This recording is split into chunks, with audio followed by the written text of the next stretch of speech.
Hello Libra, Sun, Moon, Rising, and Venus signs. Kamusta kayo?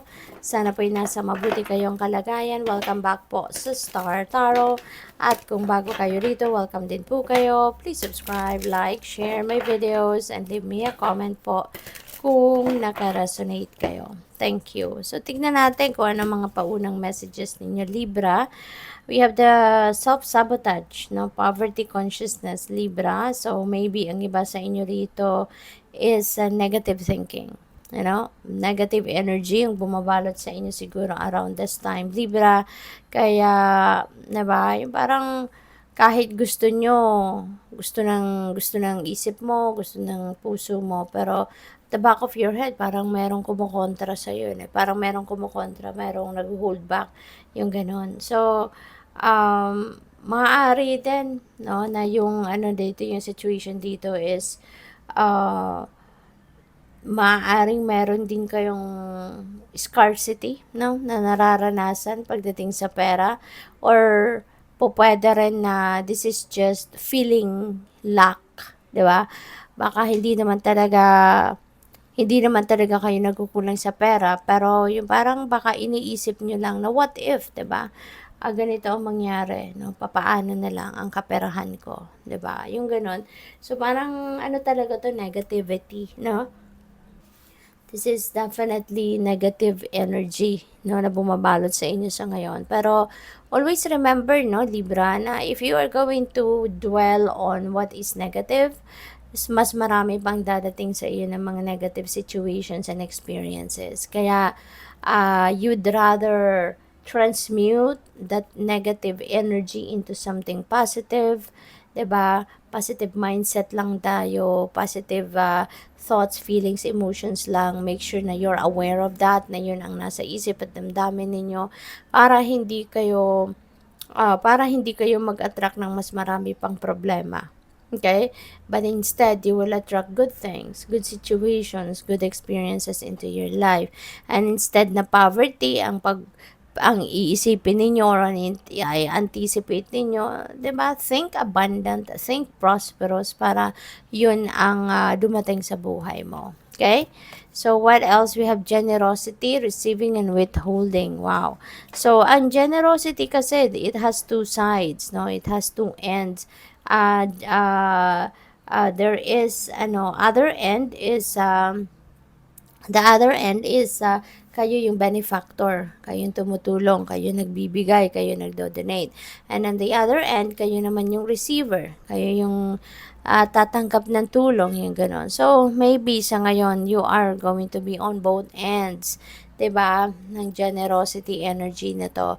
Kasi po pwedeng meron kayong tulong na kailangan din, ano, in some area of your life.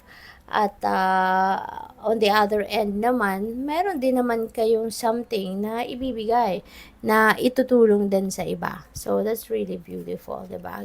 Parang give and take lang. So, which is good. So, tingnan natin kung ano pa mga mensahe para sa'yo. And by the way, shout out muna, no? Kaya, no?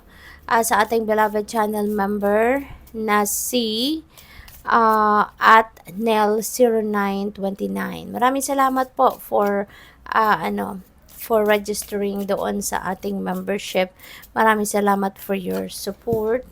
And tignan natin kung ano pa yung mga messages ninyo for today. We have facts, shrewdness, and resourcefulness, especially in business. Ayan. So, kahit hindi sa negosyo, maaring ito yung kailangan ninyong i-practice sa ngayon, ano? Para mabago naman ang takbo ng approach ninyo sa buhay, at lalo-lalo na sa negosyo.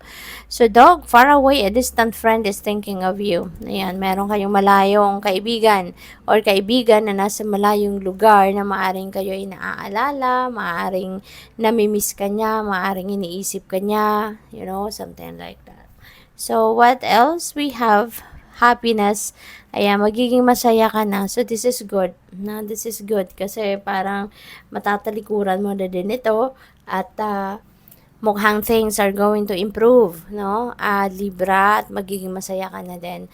Maaring kung meron ka mga obstacles na pinagdadaanan, yan ay masusolusyonan na. Kaya, good luck sa'yo.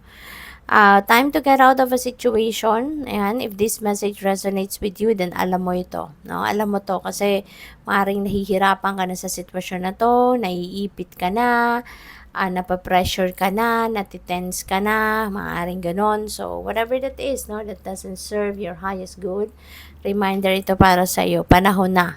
Okay? Sign na ito na it's about na time to get out of that situation. Panahon na para i-release mo yung sarili mo from that situation kasi hindi na yan makakatulong sa'yo or hindi na yan makakabuti sa'yo.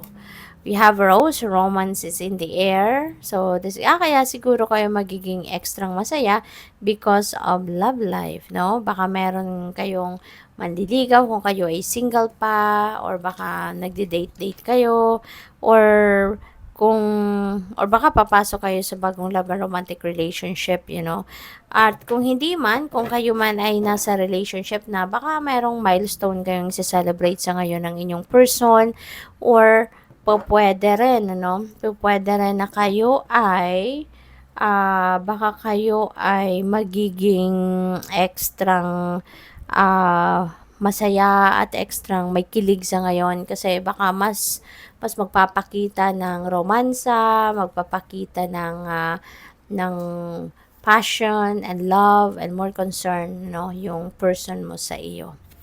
We also have plenty of material things, Kaya extrang saya talaga ang mararamdaman ng iba sa inyo rito. Kasi aside from love life, you are also bountiful and plentiful of material things. So, there could be extrang pera din na dadating dito, So, maaaring mga material na bagay ang paparating, baka may mga regalo or maybe you have extra money na matatanggap ngayon kaya you'd be able to acquire more things.